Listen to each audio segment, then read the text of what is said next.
আমার এক বড় ভাই, এলাকার বড় ভাই, এই বিয়ে করছে।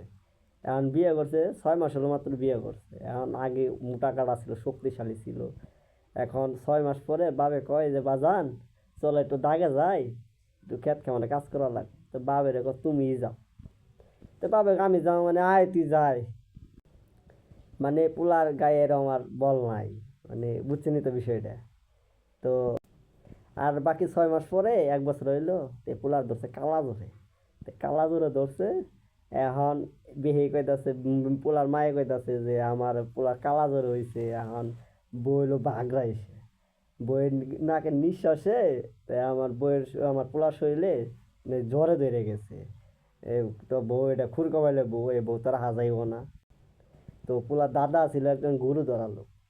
তে তা কয় যে পোলার তো কালা জ্বরে ধরে নাই, পোলার তো বউয়ের তো সমস্যা না, ধরছে ওরে কালির জ্বরে।